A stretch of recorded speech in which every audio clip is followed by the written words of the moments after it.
¿Sabías que España no siempre se llamó España? ¿Te imaginas que hoy viviéramos en Tarsis? Suena a nombre de hechizo de Harry Potter, ¿verdad? Tarsis Maximus. Fuera de bromas, hoy todos tenemos claro qué es España, un país formado por los territorios de la península ibérica, las Islas Baleares y Canarias y las ciudades autónomas de Ceuta y Melilla situadas en el norte del continente africano. Pero no siempre nos hemos llamado así. Hace miles de años, cuando España todavía no lo era, las referencias a la península ibérica versaban sobre un lugar remoto, una tierra desconocida, mítica y mágica. Lo que geográficamente hoy es España, entonces era el lejano y oscuro occidente, y con el paso del tiempo se le fueron dando varios nombres. Ese va a ser nuestro recorrido de hoy, los nombres que ha tenido España. Acompáñame en un viaje increíble a los confines más recónditos de nuestra historia. Es bastante probable que las más antiguas y avanzadas culturas de Oriente, donde nacieron las primeras civilizaciones, como fueron Egipto y Mesopotamia, conocieran la existencia de la península ibérica, que para ellos era un lugar lejano, el extremo más occidental del mundo. De hecho, nos ha llegado algún texto en escritura cuneiforme en el que se refieren a ella. En el siglo IV a.C.,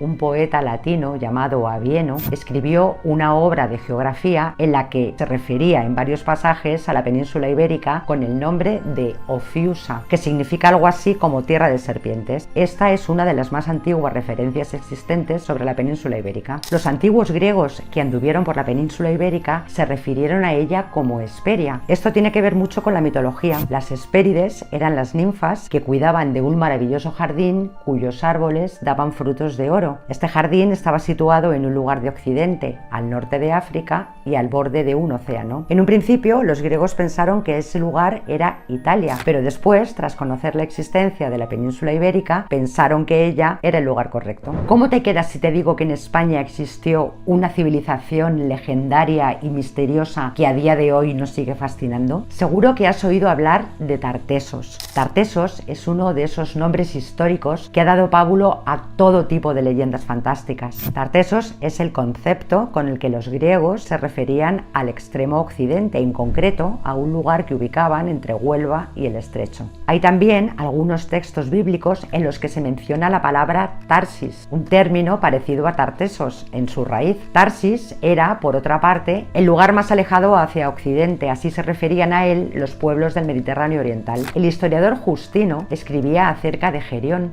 el que fuera el primer rey de Tartesos. Sucesores suyos fueron Gárgoris y Ábilis, reyes civilizadores que dieron a Tartesos enormes avances, como el conocimiento de la apicultura, la agricultura, redactaron un código legal y la prohibición de la esclavitud para sus súbditos. Siguiendo con este relato, nada menos que Heródoto nos habla del último y más famoso de los personajes tartésicos, el monarca Argantonio, conocido por su gran longevidad, llegó a vivir 120 años, y también por su amistad con los foceos. Hoy en día, Tartesos es un lugar geográfico ubicado en la Andalucía occidental. Se trata de una cultura que brilla con luz propia entre los siglos VIII y VI a.C., una cultura que surge como consecuencia de la influencia que ejercieron en esa zona fenicios y griegos, una cultura que a día de hoy sigue sorprendiéndonos con hallazgos increíbles y que dio nombre a parte de lo que hoy llamamos España. ¿Sabías que para los griegos España era como una piel de buey gigante? Pues sí, así nos describieron cuando otra vez nos cambiaron el nombre. Esta vez el elegido fue Iberia. Primero los griegos llamaron Iberia a una zona muy concreta de la península que con el tiempo se extendió a todo el territorio. Esta zona estaba formada por los pueblos con los que tuvieron una relación directa. Los griegos se establecieron en la península ibérica,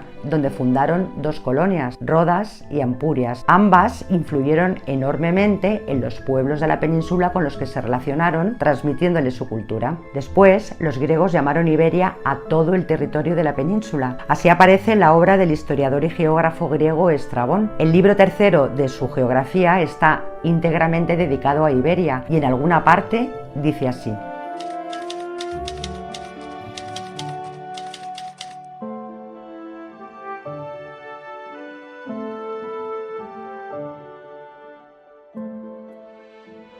En cuanto al origen del término, Iberia lo encontramos en un río que llamaban Iberus, y que seguramente será o el río Tinto o el Odiel. Los griegos nos llamaban Iberia, pero llegó Roma y nos puso otro nombre. ¿Sabes cuál es? Enseguida te lo cuento, pero antes permíteme que me presente. Soy Mercedes de la Cierva y desde Discendo usamos varios canales para difundir la historia, que es nuestra pasión. Canales como este, al que te animo a suscribirte si te gustan nuestros vídeos. Volvamos a nuestros nombres, porque con la llegada de Roma, otra vez, volvemos a cambiar de nombre. Y esta vez no nos lo dieron los griegos, sino Roma. El término Hispania aparece por primera vez hacia el año 200 a.C.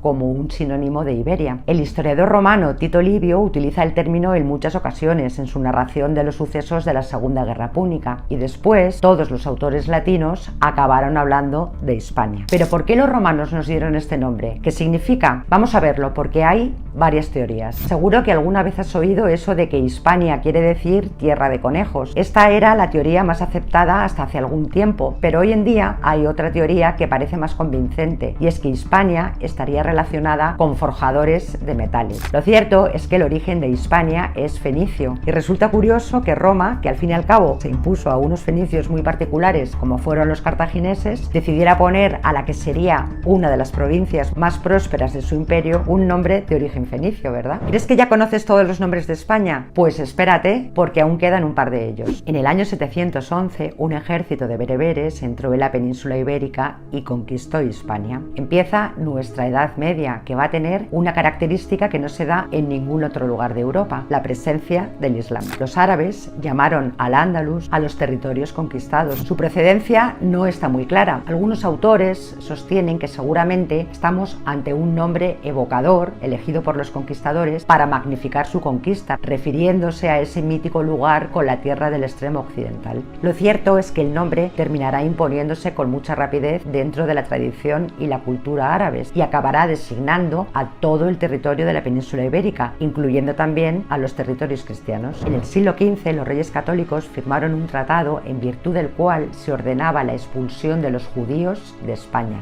Sefarad era la España de la que partieron los judíos cuando fueron expulsados en el siglo XV. Así evocaban los sefardíes a la que había sido su patria. Y por fin, España, término que se deriva fonéticamente de Hispania y que acaba consolidándose plenamente en el siglo XVIII. Esta es la historia de nuestros nombres, nombres que a su vez nos cuentan una historia que nos recuerda lo que somos, un legado construido a lo largo de los siglos. Si te apetece aprender más acerca de los pueblos más importantes de la península ibérica antes de la llegada de Roma, no te pierdas el vídeo que a ellos dedicamos.